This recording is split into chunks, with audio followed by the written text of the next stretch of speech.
Hello and welcome to a new video. तो आज की वीडियो में हम देखेंगे कि किसी एपी का एन टर्म्स का फॉर्मूला क्या होता है और वो फॉर्मूला कैसे ऑब्टेन होता है। तो हमें पता है कि किसी एपी की जो फर्स्ट टर्म होती है, हमने अगर मान लीजिए एक एपी लिखा जिसकी फर्स्ट टर्म ए होती है, तो सेकंड टर्म होती है A plus D, then A plus two D, and so goes on.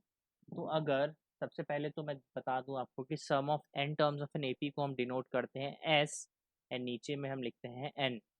तो अगर मैं देखूं तो यहाँ पे क्या होगा, इन टर्म्स का अगर मैं सम करूं तो सम मेरे पास क्या होगा। अभी मैं इजी खेलने के लिए सिर्फ एस लेके चल रहा हूँ। तो सम क्या होगा, सम होगा हमारे पास A plus D plus A plus two D and so goes on up to A plus N minus one times of D.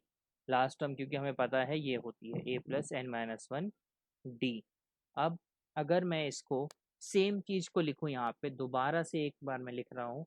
अब मैं लिखता हूँ यहाँ पीछे की तरफ से यहाँ पे अगर मैं लिखूं तो सम का तो सम ही रहेगा, एंड यहाँ पे क्या हो जाएगा, अब हमारे पास हो जाएगा A plus N minus one times D plus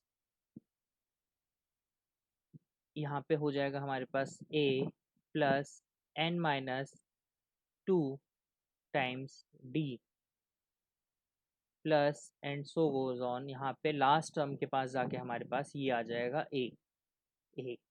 अब अगर हम इन दोनों को ऐड कर दें, ध्यान दीजिएगा, थोड़ा सा यहाँ पे ध्यान देने वाली बात है। अगर मैं इन दोनों को ऐड कर दूं तो एल एच एस में मेरे पास ऑप्टेन हो जाएगा two S, and R H S में मेरे पास ऑप्टेन हो जाएगा। अगर मैं इसको ऐड करूँ, यहाँ पे देखिए जिसके ऊपर मैं लाइन मार रहा हूँ, इसको अगर मैं ऐड करूँ तो मेरे पास आएगा टू ए plus N minus one D. ये फर्स्ट ब्रैकेट में आएगा। देन नेक्स्ट ब्रैकेट में भी सेम चीज आएगी, A plus A, two A and D, and ये सॉल्व करेंगे हम। तो अगर आप सॉल्व करके देख लीजिएगा इसको, ये हमारे पास सेम चीज आएगी, टू ए plus N minus one D.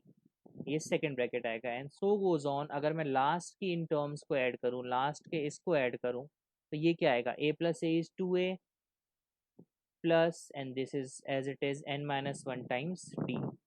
अब अगर हम ध्यान दें तो ये कितनी बारी आया है, दिस टर्म्स, ये हमारे पास एक बार, दो बार, अप टू जितने टर्म्स यहाँ पे हैं, एन टर्म्स होती हैं हमारे पास, तो ये हमारे पास एन टाइम्स आया है, एन टाइम्स ऑब्टेन हुआ है। तो क्या हो गया हमारे पास, टू एस इक्वल टू, अगर कोई चीज़ ऐसे होती है, मान लीजिए एक बार मैं रफ में आपको करके दिखाता हूँ। अगर कोई चीज़ हमारे पास होती है ऐसे, जिसमें हमारे पास है one plus one up to n times, तो हम इसको लिख सकते हैं ना कि n into one, that will be equal to n only. और सेम चीज यहाँ पे भी है। अब ये हमारे पास है n टाइम्स, तो हम इसको लिखेंगे n इंटू ये चीज, ये एक टर्म, टू ए plus N minus one D. अब अगर इधर से मैं इस टू को इस तरफ लेके जाऊं तो हमारे पास एस एन का फॉर्मूला ऑब्टेन हो गया, n by two, two A plus N minus one D. ये हमने एस एन का फॉर्मूला ऑब्टेन कर लिया। इस फॉर्मूले का डेरिवेशन आपके पास नहीं आता है एग्जाम में, इसके अंदर बस ये पूछा जाता है, इस फॉर्मूले के यूजेस पूछे जाते हैं। इसको ही अगर हम फर्दर देखें एक और चीज़, तो एस एन का ये भी फॉर्मूला हो जाता है, n by two as it is रहेगा, एन बाई टू, एंड ये टू ए को हमने लिख दिया ए, एंड रिमेनिंग क्या बचेगा हमारे पास, देखिए A plus N minus one D, and N minus one D is last term, हमारी जो लास्ट टर्म होती है किसी एपी की, ये हमने देखी है। तो यानी कि ए प्लस एल जो हमारी लास्ट टर्म। तो एस एन के ये दो फार्मूलाज हैं, ये बहुत इंपॉर्टेंट फार्मूलाज हैं।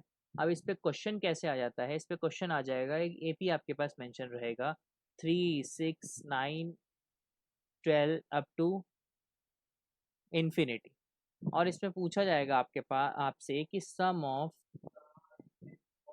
फाइव टर्म्स बताइए कि क्या होगा, या सम ऑफ सिक्स टर्म्स बताइए कि क्या होगा आपके पास।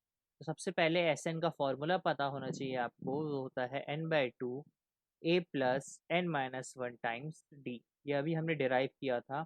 अगर हम यहाँ पे देखें तो हमारे पास ए है दे रखा है, इस ए पी का ए होगा थ्री, डी होगा थ्री, एंड हमसे एन इज 6, n हमसे पूछा गया, m हमें दिया गया है 6। अब ये जो हमारी वैल्यूज़ है, अगर मैं इसको इसके फॉर्मूले के अंदर डालूँ, तो n दे रखा है 6/2 and a is given as 3 plus n minus 1 is 6 minus 1 times d is 3।